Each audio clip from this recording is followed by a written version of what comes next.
You've been lied to, not just by society, not just by love songs and romantic comedies, but by your own instincts.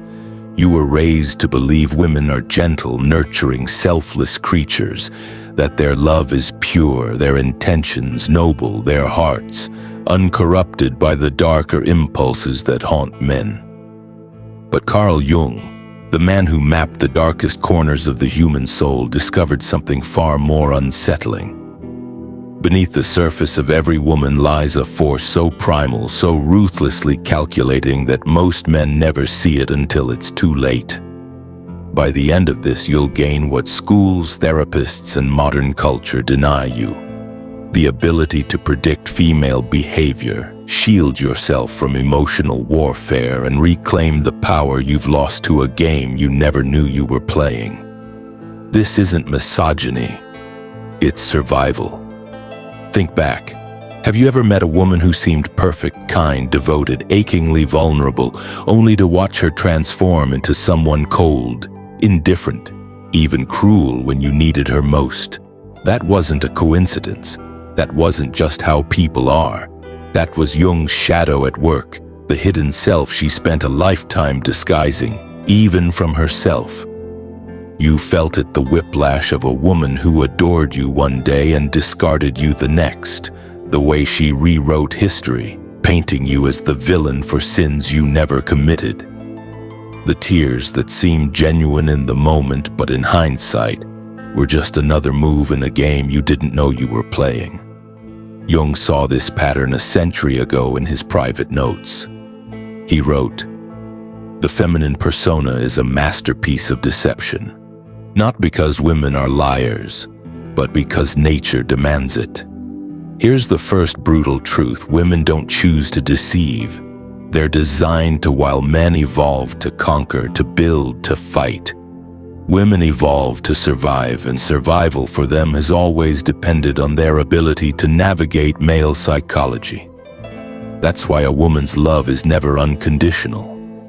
It's a transaction, a negotiation, a biological contract where your utility determines your worth. Jung called this the anima trap, the male tendency to project his own longing onto a woman, mistaking her performance of vulnerability for depth. And that's where the horror sets in. Because the woman you loved wasn't real. She was a mirror reflecting back whatever version of herself would keep you invested. When you were strong, she was devoted. When you showed weakness, she recoiled. When you failed to meet her unconscious demands, she punished you not with anger, but with withdrawal, with indifference, with the silent treatment that left you begging for scraps of the affection she once lavished on you. But this is just the surface. What comes next is even darker, because Jung didn't just expose the illusion. He uncovered the purpose behind it. And when you understand why women do this, you'll never look at love the same way again. Let me ask you a question that will cut deeper than you expect. Have you ever truly been loved for who you are? Or have you only been valued for what you provide, your stability, your resources, your ability to shield her from life's harshest truths? Jung's private writings reveal a chilling pattern. Women do not love, they negotiate. Think back the moment you lost your job. Did she stay, or did her respect for you fade when you showed emotional vulnerability? Did she cherish it, or did she subtly pull away? This isn't cruelty, it's instinct. For thousands of years, women who prioritized survival over sentiment outlived those who didn't, and that Darwinian truth still governs female attraction today. You felt this contract in every relationship, even if you couldn't name it. The way her eyes lit up when you succeeded and dimmed when you failed. The way her love seemed tied to your utility. Jung called this the maternal bargain, a woman's unconscious ability to assess a man's genetic and social value, then adjust her loyalty accordingly. Here's the brutal part. She doesn't even know she's doing it. Just as you don't consciously choose to be aroused by youth and fertility, she doesn't choose to resent weakness. It's encoded, programmed. And when you understand this, every confusing breakup, every sudden loss of attraction, every "I just don't feel the same anymore" finally makes sense. Jung's most controversial notes describe women as unconscious predators, not because they're evil, but because their survival depends on their ability to evaluate, extract, and exit. Modern culture calls this toxic, but nature calls it necessary. She falls for your potential, then punishes you for not fulfilling it. She craves your strength, then tests it by creating chaos. She demands vulnerability, then loses attraction the moment you show it. This isn't hypocrisy, it's hypergamy, the drive to secure the best possible mate, even at the cost of emotional whiplash. But here's what no one tells you. Women hate this truth more than you do because the next layer, the one buried deepest in Jung's secret research, exposes the one thing a woman fears more than being alone: being seen. There's a moment in every man's life when the illusion shatters. You see the script she's been following, the one she didn't even know was in her hands. Carl Jung called this the shadow war, the invisible battle between who a woman pretends to be and what she actually is. And here's the terrifying part: she's losing the fight too. Think of the most manipulative woman you've ever known. Was she twirling a mustache, cackling as she plotted your downfall? Of course, not the most dangerous women believe their own lies. When she says, "I just want honesty," while punishing you for it. When she claims, "I'm not angry," while making you suffer for it, that's not malice. That's instinct. Jung found that women control men not through force, but through emotional alchemy, turning your own virtues against you. You've lived this. The more responsible you became, the more irresponsible she acted. The more emotional support you offered, the more crises she created. The harder you worked to make her happy, the more miserable she made you. Jung's notes describe this as the martyr's trap. A woman's shadow needs chaos to feel alive. So if you're stable, she'll destabilize you. If you're confident, she'll test you, not because she wants to hurt you, but because her unconscious demands proof you can survive her darkness. Here's the truth that will make your skin crawl. The sweeter the woman, the deadlier the shadow. Jung's clinical files overflow with perfect wives who secretly sabotage their husbands, not with affairs or insults, but with strategic helplessness.